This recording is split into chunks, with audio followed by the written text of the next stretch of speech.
Good afternoon, guys. Welcome back to another wonderful show of Beyond Focus TV. I'm your host, Abby Ray, and I have an amazing guest for you guys tonight. So hopefully you guys are ready. Go get your popcorn and your drink, and we'll be right back. Beyond Focus TV allows you to discuss contemporary topics affecting the Caribbean people on both a national and local level. The show features informed guests who offer insight, debate, and evaluate various issues. Beyond Focus TV builds on the station's mission to provide useful information to the Caribbean people in New York and abroad. Beyond Focus TV, where our viewing audience can get educated, informed, and empowered. Welcome back. I hope you guys are ready. Oh my God, I have an amazing guest. Her name is Danielle Earle. She's a producer, writer, anything you could think of, she's probably done it. So I'm not going to hold you guys up any longer. So let me introduce my guest, Danielle Earle. How are you? Thank you so much for having me. I'm excited. I'm glad you're excited. Thank you for coming on our show. So tell us about yourself, girl. Oh my God. I'm ready to hear about it. Yeah, well, first, thank you, so much for having me on this program. I saw your episodes and everything. It's just been awesome. Basically, I'm originally from New York, from Bronx, New York. And so, but I live in New Jersey now. I'm a teacher, but aside from filmmaking. And how I started in the journey, I kind of it started late, in life for filmmaking. And so, I originally wanted to go for animation and visual effects and cartoons and that sort of thing. It was way out of my whole comfort zone. But then I kind of just, graduated. I fell in love with filmmaking and doing producing. And I started studying at City College in New York. And it's been, since then. So, is there any films that we know about that you've worked on? Yes. Basically, during that time, I started a web series called Brooklyn is in Love. That's kind of how I started.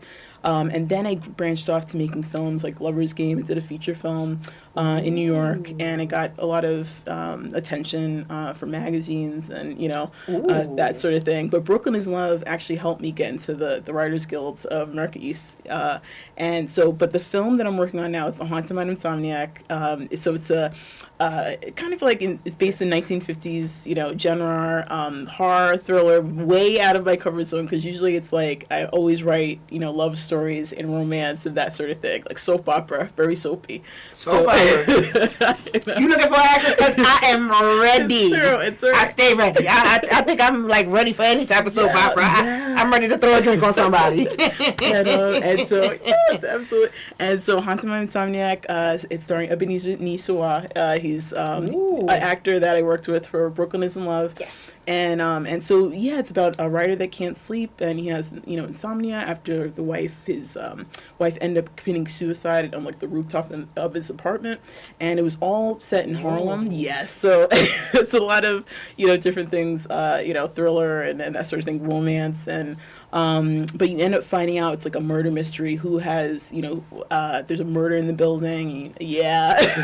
Whoa, there's a lot going on in this. Guys, we need to go see this movie, because this seems like a lot going on here. Yeah. So I'm really excited about it, and the fact of it's pretty much an all POC cast and crew that helped me with this project, and and that's the one big thing I love, and I want to do more of in the projects to come. So so I like it. Not only that, I was also reading up on your bio. Yes, I noticed that you are a board member of many different things. Yeah. Can we elaborate on a few? My members, we like to get in the scoop. We like the TT. What's going on? Let us know. So I kind of, like I said before, it happened late in life, and I started helping out in terms of even politics too. So I would end up meeting Governor Murphy in June, and but I'm also a part of this year, actually last year in June, I became a part of Out Montclair, which is an LGBT organization, and we do events, but it's in Montclair, New Jersey, and the person that is Peter, who's kind of in charge of the whole organization, is in politics too, and so it's something that I never really I kind of fell into, because as an educator, I kind of shared that same passion, especially with Peter and the other board members, and so they were like, Danielle, we'd love to have you part of this organization, and especially they do a lot of youth events for high school students, and so that's that's a big an part. awesome thing. Thank you so much. Well, outside of filming, like, what else do you do? Yeah, outside of filming, it's I'm also an educator. That's pretty much like my other, life. I have like two lives: is filmmaking, working with actors, and like the other is, pretty much working with children and helping them get their start and helping them get their, their projects out there. So I still keep in contact with a lot of the students that graduated, and so I teach filmmaking and digital media at Orange High School in Orange, New Jersey. So yeah, that's kind of like, yeah. Oh, girl, you got many hats. Because there's another thing that you actually do. Yeah. There's this thing called PL Entertainment. Yeah. You are CEO and founder. Let's talk about that. That's another hat you wear. Girl, I don't know if I can keep up. So Penal Entertainment happened. It formed about, I would say, about 12 years ago. 12 years ago now. Yes. And it was during the time I was at City College in New York. I wanted to develop my own company, and there was not a lot of especially people owning their own business or being a producer of their own content as like a woman of color. At the time the only person I knew was like Shonda Rhimes, making in terms of that, and she did Scandal and everything after. So I started this company, and I wanted to include a lot of the people in it from Brooklyn is in Love, from the web series. And so I just been able to hire a crew and collaborate with a lot of different people, writers and producers. I worked with Wesley Mills, who's also in the Writers Guild, really great black filmmaker, director. He worked with Jane the Virgin. Have you ever heard about that show? He was the actress that starred in that series. He, did a project with her in LA, and he's really well known in the Guild. So that was a great opportunity. We merged together in terms of his company. He's a producer, I'm a producer, and that was a great project. It was a feature film called Serial Killer in Harlem, comedy. My kind of thing. And it's been great ever since, doing commercials and films, and so that's Penal Entertainment. She made it sound so simple.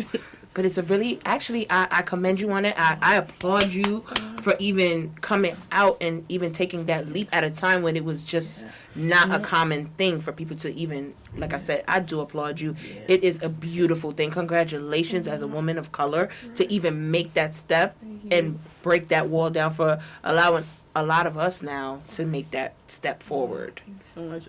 You know what? Thank you. Also, I did mention the LGBTQ plus. Yes. Excuse me, because girl, I'm still learning. It's okay. No, it's always changing but it's great to have allies and people included in it. So that's great. Yeah. I mean, I support the team. I'm not part of it. I don't play for the team, but I support the team. But I mean, I actually yes, because I noticed that you are part of the team, right. And you do support the team, and that is a beautiful thing. I just wanted to make sure that we do support. Oh, thank you. But also outside of that, like, how difficult was it for you? Making that transition. Projects and everything. Yes, because especially in our, it's sad to say, coming into it, it's not an easy thing. No. Especially now, we're more Back then, it was more like, oh. Yeah, absolutely. I especially with the projects that I made and produced, like even with Lover's Game, I remember going to like a film festival. It was mostly white males that organized it, and they would have said, and they I had two white leads in the LGBT project. Yes, and they're sorry. Oh wait, girl. Yeah, because I feel like you're about to get too juicy. But hold on, guys, we'll be right back. Hold on, I'm gonna leave you with a little cliffhanger. We'll be right back.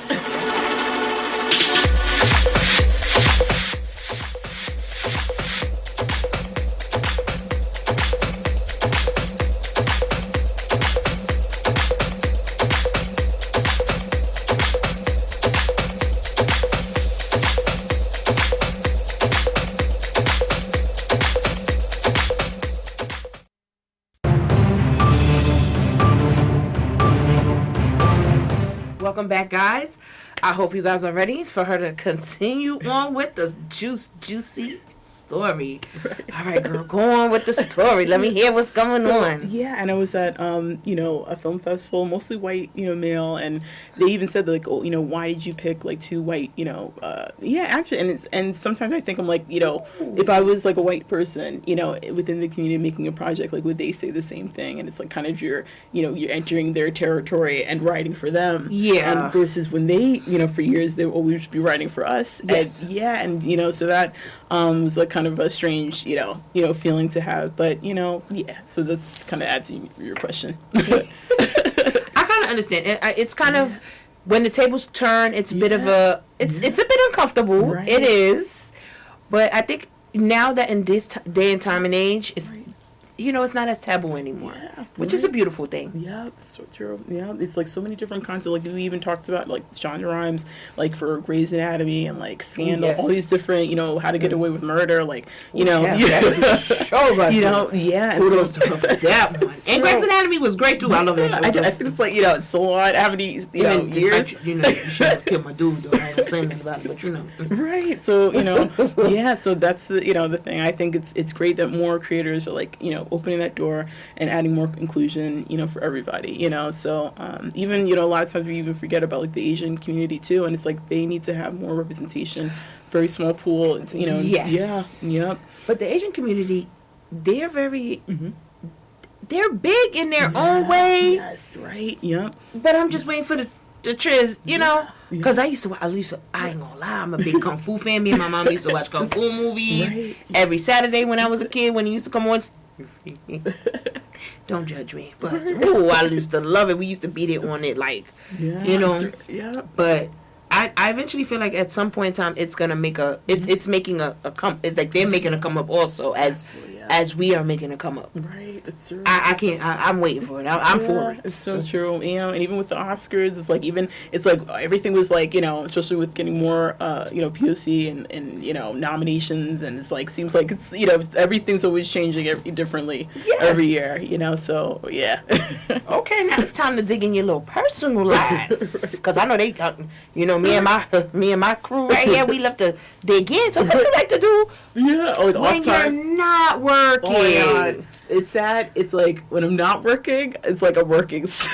And especially, as a life, especially as a life as a teacher, you're always like doing that, and it's like your downtime is like preparing for like the next thing and just helping, with other things. But I like, keeping busy, I think that's, and especially as writers, people that work even in the arts, we never have like downtime really. It's like we're waiting for the next thing and next wave or projects to happen or collaborations to happen, and yep. So let me ask this question. I'm not a writer. Right. I'm not gonna lie. I'm not gonna say. I mean, I write poems and little skits and stuff. But what do you do when you get writer's block? I know when I get writer's block, it's good to always like try your best, especially for self-care, and like go out and go for a walk, or even see some like an area or a place that you've never been before. All those types of things kind of inspire you as a writer, and like having new experiences and that sort of thing. And being in New York is like the perfect place for that. There's always something that's that's so unexpected that happens every day. If you're on the subway or the train or anything like that. That helps you develop a story, so yeah. Yeah, especially if you live in the Bronx. It's true. Because I'm a Brooklyn girl. Yep. Yeah. Especially if you live in the boroughs. That's right. I don't know. I think for me, when I do sit to write, or just like to clear my mind, the best thing for me is a sunrise. Yeah, that's right. On a tropical island somewhere. It's got to be a tropical island. Yeah. With a bottle of water and just watching a beautiful sunrise. Yeah. If I could sit down and watch a sunrise, my mind is the most clearest at that time. That's right. It's true. I never understood that, but it's the weirdest, the most beautifulest thing in the world. Yeah, that's so true.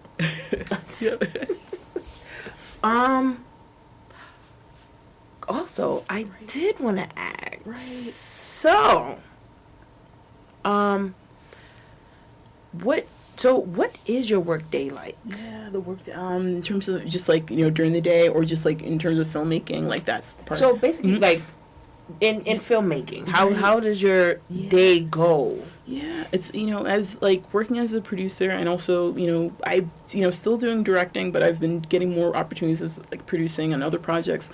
It's just like, preparing your day. It's very similar to like, I always go back to teaching. Like you're preparing for like the people to come in, the audience, or, that comes in. And it's like for, working with actors and that sort of thing, you have to make sure everything is right. Similar to even this, program, everything has to be a certain way, timing and everything. That's kind of the, making phone calls, making sure everybody's going to be on set. Time management is super important. And, and being an educator too, it helps me with that, in terms of time management. So, okay. Yeah. So, okay. I need to know. Have you ever dealt with one of them drama type actresses? Because I'm one of those. Because I need the flowers, I need the coffee, Right, yeah. I need tea. Yeah. Because for my throat, because my voice, I gotta keep it precious. It's true. So I could scream at people. Yeah. Oh. And then the ones that throw the roses all day and do the extras, you had to. Yeah. You had to deal with those. Right. Yeah. In every type of situation, work environment or anything like that, you always end up, but at the end of the day, it's like you always have to think to yourself that, we're all here for a purpose, and I want this project to be great, especially for the actors, for them to have a good performance and that sort of thing, to make everything right. As a producer, you want, everything perfect. So you try to use that, in your mindset, and it eases everything after that. Okay, just to let you know, if you hire me, just make sure you got M&Ms. I just want the M&Ms. All the yellow ones. Because I know we be difficult. Us actresses are difficult. But I mean, is this something that is it a passion for you? Or is it just something you just was like, you know what, I just like doing it and it's just fun to do? Or is it really just like, yo, I woke up and this is like... Yeah. It's like if they didn't pay me to do it, I still would just do it. If I didn't, come at it, for if it was like just money, thinking about that, I would have probably, long time. But I love it. The passion of just like working with actors, producing and filming. I mean, when I started in the whole business, it was during Occupy Wall Street. A lot of people, kids, during my age range. Now I'm old now, like 38 soon. But yeah, like I was like in my mid-20s when I started as a filmmaker in New York, and like I was doing a web show for On the Scene, interviewing indie artists and going to clubs and that sort of thing. And I loved it, just having that type of thing of like being a creator and having just like that ability to create content at that time, and just for people to reach out to you and say, hey, I went to that show and you filmed there, and like we both were there at the same time. Or girl, I know what you mean. But hold on, girl, we gotta take another break, guys. We'll be right back.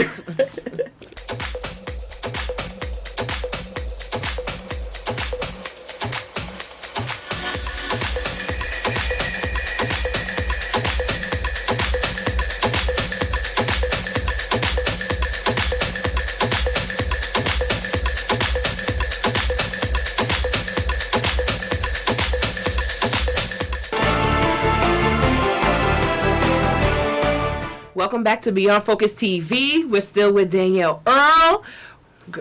Whew. I hope you guys are ready. So let's get back to this conversation with her. So, girl, I mean, it is just amazing. Like all the things that you've done, all the things that you're going to do. So, my other question I wanted to ask: is there any advice that you want to give out to any of these young, upcoming producers, writers, or even entrepreneurs? Absolutely. I would say, in terms of that, just, never give up.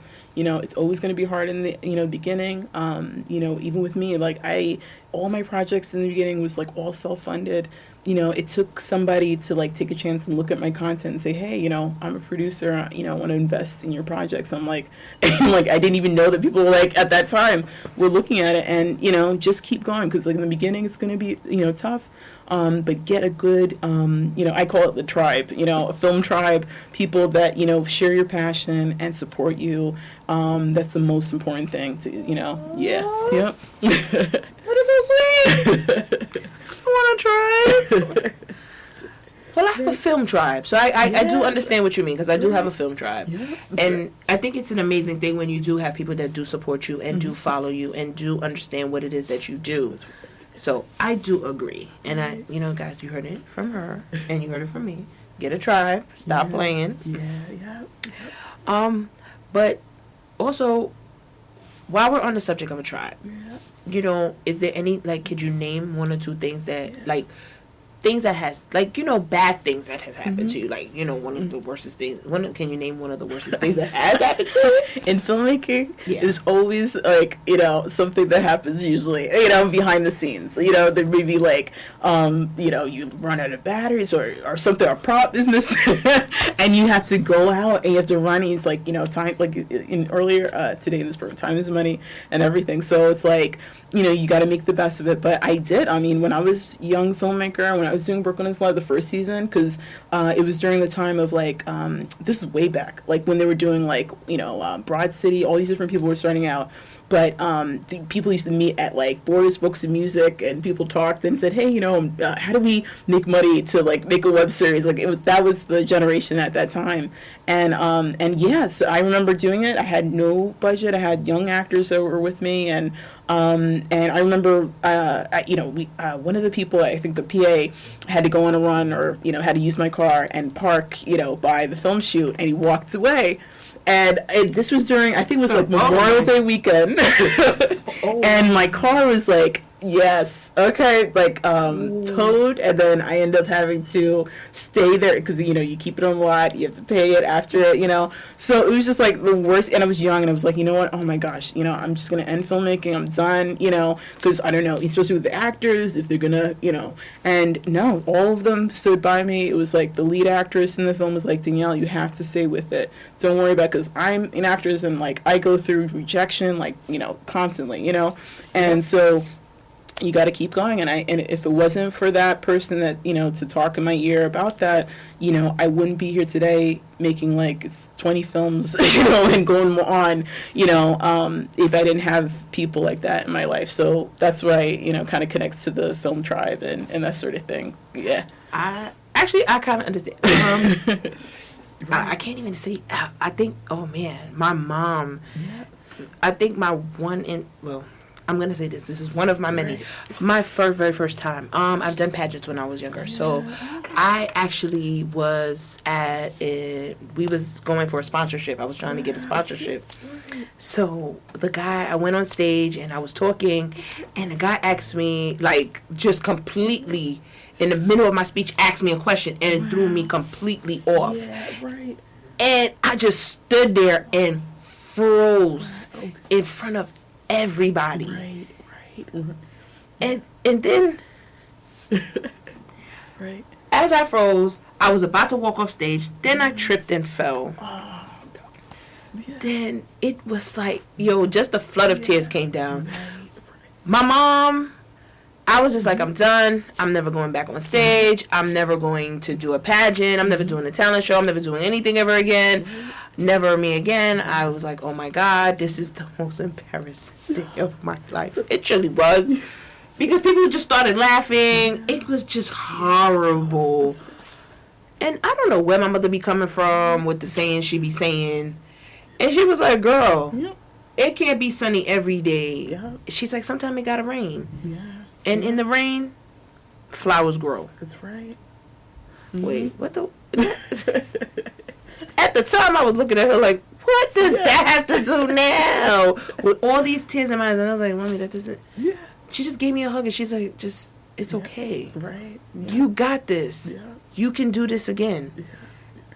And I know the next time I went back on that stage, and ever since then, I've killed it every time. Yeah. It doesn't matter what it is. Mm-hmm.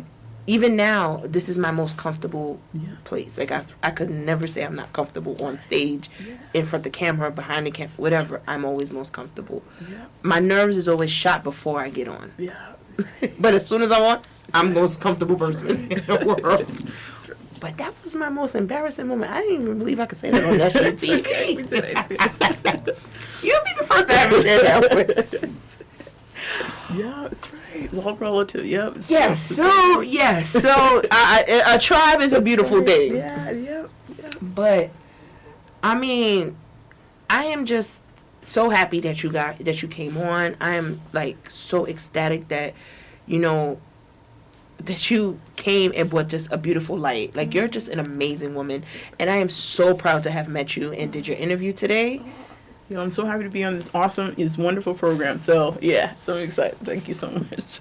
Yes. So before we close it out, I need you to please give my peoples your info, because we need your Instagram, your Facebook. I mean, if you want to throw some numbers out there, because I know some ladies out there that might want to reach out if you're not married. But yeah, definitely. To reach out, you can email me, DanielleEarl@gmail.com, or for the production, it's Penal Entertainment Films at gmail.com. And if you want to go on the website, you can check out all our projects on there, PenalEntertainment.com, and all our social media. And if you want to follow me on Instagram, I know a lot of people on there. So Instagram, it's at DE227 on there. So thank you so much. Oh, so don't worry, girl. I might be on your Instagram. We're gonna be friends. Oh man, this has been an awesome show. Oh my God, I can't wait to watch it back. And I know my audience, I know you guys are excited. So again, thank you so much for coming on the show. Thank you for just being an amazing woman. Again, I can't say that enough, girl. Because, like, I hope you guys go out there and read up on her, read her bio, watch up some of the movies she mentioned. Because if you want, you could just name a few of them again so they could go look it up. Oh, great. Absolutely. So the latest one is The Haunted Mind of Insomniac. It's a feature film that's coming up very, very soon. We're in post-production, so definitely stay tuned for that. Yep. Okay, cool. Thank you so much. So, I'm not sure when I'll be able to have you back again. But when I do, trust me, I'll be on your Jack. Just answer my call when I call. So guys, you know what time it is. So, thank you for watching. If you do miss this show, you can watch it again on Thursday nights at 9:30 p.m. on social medias. You can watch it on YouTube, Instagram, Twitter, Facebook. Thank you guys for watching Beyond Focus TV show, and I wish you guys a good night. Mwah. Your host, Abby Ray. Beyond Focus TV show wants and needs your feedback. Did we blunder? Please let us know so we can improve. Was the show helpful to you? Drop us a note so we can share the success with our staff members. Is there something you think we could do better? We welcome new ideas and new approaches to old ideas. Do you have a great suggestion? Let us know and we'll work on it. If you would like to share your comments anonymously, please send us an email at info@beyondfocusmedia.com. If you want to get in touch with the executive producer directly, send him an email at gene@beyondfocusmedia.com. We really look forward to hearing from you.